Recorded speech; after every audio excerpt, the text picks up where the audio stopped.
আসসালামু আলাইকুম। সবাই কেমন আছেন? আল্লাহর রহমতে আমিও ভালো আছি।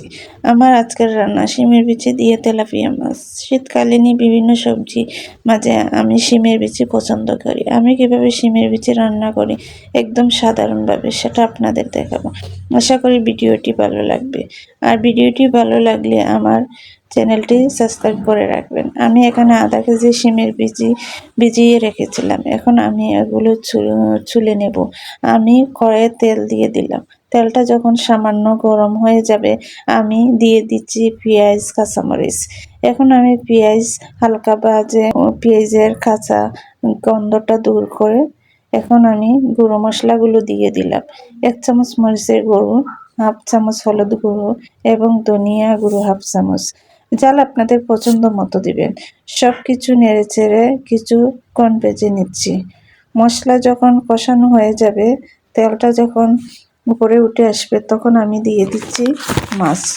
মাছটা যেহেতু আমি ভাজা ছাড়া রান্না করব তাই মাছটা আগে দিয়ে দিলাম।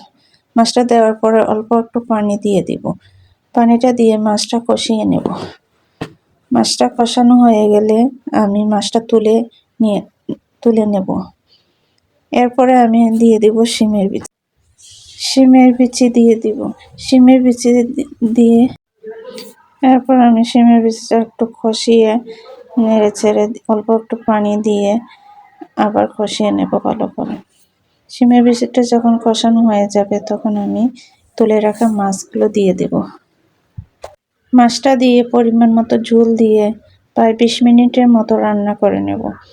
এরপর কিছুক্ষণ পর আমি ধনেপাতা দিয়ে তো আমার শিমের এবং তেলাপিয়া মাছের রান্নাটা কমপ্লিট। গরম গরম ভাতের সাথে এই শিমের বিচির তরকারি বেশ পছন্দ করি।